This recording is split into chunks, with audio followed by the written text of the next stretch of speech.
saya Desi.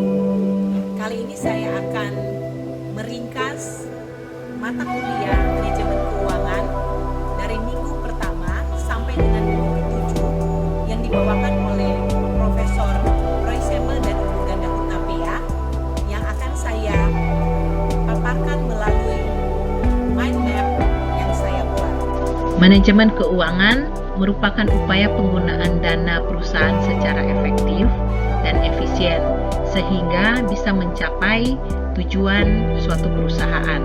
Tujuan perusahaan ini dengan maksud untuk memaksimalkan keuntungan dan nilai finansial dan juga memaksimalkan kekayaan dari shareholder atau pemegang saham, dan juga perusahaan mempekerjakan karyawan dalam menjalankan operasional perusahaan, dalam hal ini manajemen. Kemudian di dalam perusahaan ini kadangkala terjadi konflik antara shareholder dan manajemen yang disebut sebagai agency problem. Nah, perusahaan ini dalam suatu tujuannya dia harus membuat suatu tata kelola perusahaan atau Good Corporate Governance yang disingkat dengan GCG, yang terdapat 5 pilar, yaitu transparansi, accountability, responsibility, independence, dan fairness, yang biasa disebut dengan istilah tarif. Kemudian kita masuk di dalam tujuan perusahaan, salah satunya untuk mencapai tujuan finansialnya. Jadi harus dibuatlah suatu laporan keuangan. Dalam laporan keuangan ini, perusahaan bisa dapat mengetahui posisi keuangan, kinerja keuangan, dan arus kas perusahaan yang telah berjalan dalam suatu periode tertentu, dan juga dia harus menganalisa laporan keuangan ini dari laporan neraca, kemudian ada laporan laba rugi, kemudian ada laporan arus kas. Dalam laporan neraca, kita lihat ada aset, kemudian ada liabilities, dan ada equity. Di dalam aset dan liability serta equity, kita harus menganalisis financial statement atau laporan keuangan ini di dalam rasio, yaitu rasio profitabilitas, likuiditas, activity, leverage, dan market ratio. Untuk mengetahui perusahaan ini untung atau rugi, di mana usaha yang dijalankan dalam suatu periode tertentu, maka harus dibuatkan suatu laporan laba rugi yang dilihat dari penjualan perusahaan tersebut untuk mendapatkan net income atau pendapatan bersih. Dalam laporan keuangan juga ada arus kas. Dalam arus kas ini ada aktivitas investasi, ada aktivitas operasional, dan aktivitas keuangan. Dalam laporan keuangan arus kas ini kita dapat mengetahui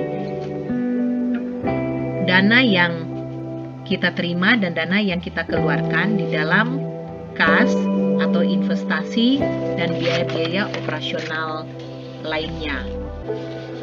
Di dalam berinvestasi ini kita harus ada penganggaran modal atau capital budgeting, di mana dalam capital budgeting ini penting karena ada efek jangka panjang, ada dana cukup besar, serta investasi yang berkaitan dengan risiko. Jika dilihat dari efek jangka panjang, di sini ada berupa emas, asuransi, properti, dan reksadana.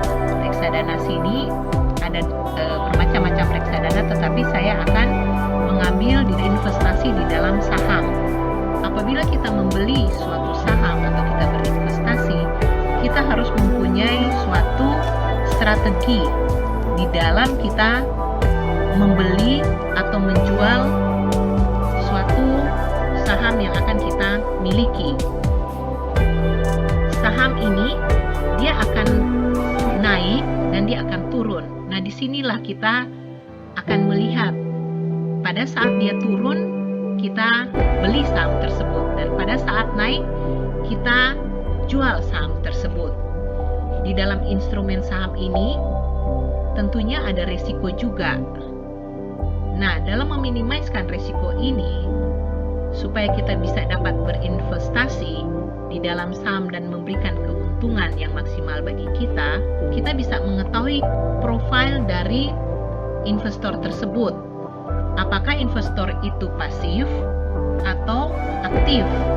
Nah, kalau investor pasif, dia hanya mengikuti pasar atau mengikuti saham itu yang sedang berlangsung. Nah, kalau investor aktif, dia harus mempunyai kemampuan menganalisa kondisi pasar dengan melihat fundamental dari saham tersebut. Jadi dia harus bisa dapat menganalisis secara fundamental, baik itu secara kuantitatif maupun kualitatif.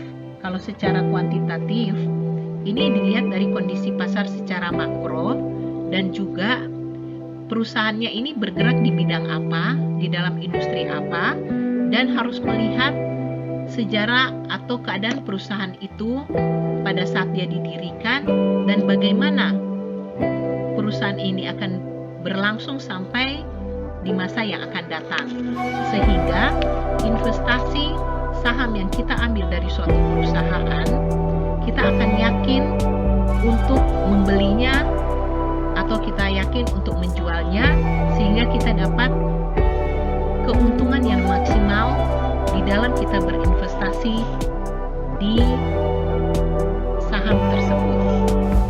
Demikian ringkasan dari pelajaran manajemen keuangan yang telah saya buat di dalam Mind Map. Terima kasih dan sampai jumpa.